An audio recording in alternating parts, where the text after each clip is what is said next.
وَيُؤْمَنُ شَرُّهُ، جس کے شر سے لوگ امن میں ہوں۔ ارشاد فرمایا وَشَرُّكُمْ مَن لَا يُرْجَى خَيْرُهُ، تم میں سے بدترین انسان وہ ہے کہ لا یرجا خیرہ، جس سے لوگوں کو بھلائی کی امید نہ ہو، ولا یؤمن شرہ، اور لوگ اس کے شر سے محفوظ نہ ہوں۔ برادران اسلام، شروع میں آیت کریمہ جو تلاوت کی اس میں رب ذوالجلال نے ارشاد فرمایا کہ جو کافر ہیں، مشرکین ہیں، ہمیشہ جہنم میں رہنے والے ہیں، اولئک ہم شر البریہ، وہ مخلوق کے بدترین انسان ہیں۔ ہماری سوسائٹی اور معاشرے کا جو شخص بیرون ملک سفر کر کے واپس آتا ہے، وہاں کی صفائی ستھرائی، معاشرتی بظاہر اچھائیاں دیکھ کر اس کے ذہن پر یہ رعب طاری ہو جاتا ہے کہ نعوذ باللہ کافر شخص ہم سے اچھے لوگ ہیں، وہ لوگ ہم سے اچھے ہو چکے ہیں۔ اسلام کی تعلیم کو وہ شخص، وہ بحیثیت، وہ مسلمان ہونے کے باوجود اسلام کی تعلیم کو پس پشت ڈال دیتا ہے۔ اسی لیے علامہ اقبال کے اس شعر کو اپنے سامنے رکھنا ہے کہ یہ بت کہ تراشیدہ تہذیب نوی ہے، یعنی نئی تہذیب نے ایک نئی فکر، نئی سوچ پروان چڑھا دی ہے کہ اسلام یعنی مذہب کو نہ دیکھا جائے، انسانیت کو نکھارا جائے، انسان کے ساتھ ہمدردی کی جائے، انسان کے ساتھ ہمدردی کی جائے اور مسلمان یا کسی مذہب کو ترجیح نہ دی جائے۔ برادران اسلام، یہ نئی تہذیب کی ایک نئی فکر ہے، ایک نیا فتنہ ہے۔ اس فتنے کے خلاف ہر مسلمان کو اپنا کردار ادا کرنا ہے کہ یہ بت کہ تراشیدہ تہذیب نبی ہے، غارت گرے کاشانہ دین نبوی ہے۔ یہ ایسا بت ہے، یہ ایسی سوچ ہے جو دین مصطفیٰ صلی اللہ علیہ وسلم کو گرانے کی طرف لے جا رہی ہے، اگرچہ یہ دین گرنے کے لیے نہیں ہے۔ اللہ کے محبوب علیہ السلام نے ارشاد فرمایا الاسلام یعلو ولا یعلی علیہ، اسلام بلند ہوتا رہے گا، اس پر کوئی اور مذہب غالب آنے والا نہیں ہے، لیکن شرط یہ ہے، تقاضا یہ ہے کہ ہم میں سے ہر مسلمان نے اسلام کی بقا کے لیے، اسلام کی اشاعت کے لیے کردار کیا ادا کیا ہے۔ برادران اسلام، جب علامہ اقبال علیہ الرحمہ سے پوچھا گیا کہ یہ جو مدارس ہیں ان کو ختم کر دیا جائے، یہ پرانے انداز، یہ پرانی زندگی کی باتیں کرتے ہیں، پرانے طور طریقوں کی باتیں کرتے ہیں، کیا خیال ہے کہ ان کو ختم کر دیا جائے؟ تو علامہ اقبال نے کہا کہ اگر ان کو ختم کر دو گے تو وہی حالت ہوگی کہ 800 سال مسلمانوں کی حکومت رہی ہے اندلس میں، ہسپانیہ میں، لیکن آج وہاں غرناطہ کے کھنڈرات باقی ہیں، اسلامی تہذیب کے اثرات ختم ہو چکے ہیں۔ اگر ہندوستان اور اس جگہ سے بھی آپ ان مدارس کو، ان مساجد سے اسلام کی تعلیمات کو ختم کرا دو گے تو پھر یہاں سے بھی اسلامی تہذیب کے اثرات ختم ہو جائیں گے۔ برادران اسلام، علامہ اقبال نے جو جملہ کہا، آج ہمیں اسی میں غور و فکر کرتے ہوئے اپنے ایمان کو قائم رکھنا ہے، اپنے ایمانوں کی حفاظت کرنے کا سامان کرنا ہے کہ خیرہ نہ کر سکا مجھے جلوائے دانش فرنگ،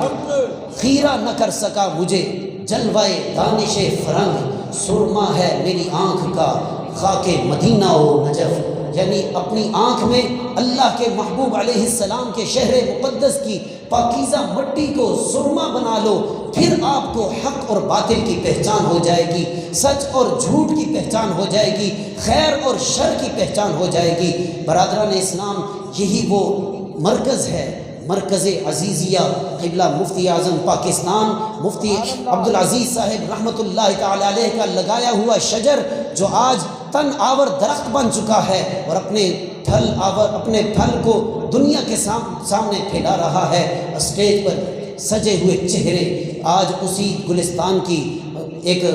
خوبصورتی کا منظر پیش کر رہے ہیں۔ برادران اسلام، اسی لمحے کو غنیمت سمجھ کر قبلہ مفتی صاحب کی قدم بوسی کیا کریں، دست بوسی کیا کریں، ان کے پاس جو علم کا اور حکمت کا خزانہ ہے اسے حاصل کرنے کی کوشش کریں اور اپنے ذہنوں سے اس آلودگی کو ختم کر دیں کہ اگر انگریز ٹیکس ادا کرتا ہے، ٹیکس چور نہیں ہے، رشوت خور نہیں ہے، جھوٹ نہیں بولتا، وہ اچھا لباس پہنتا ہے لہٰذا وہ اچھا ہو گیا ہے، اپنے ذہنوں سے اس فکر کو ختم کر دے اور اس جملے کو ذہن میں رکھے کہ حضور علیہ السلام کے سامنے جب وہ شخص گزرا رجل من فقراء المسلمین، مسلمانوں کا ایک فقیر اور محتاج شخص گزرا تو حضور علیہ السلام نے یہ جملہ ارشاد فرمایا خیر من ملء الارض مثل هذا، کہ اگر مالدار کافروں سے دنیا بھر جائے اور دوسری طرف ایک محتاج فقیر مسلمان ہو تو یہ محتاج فقیر مسلمان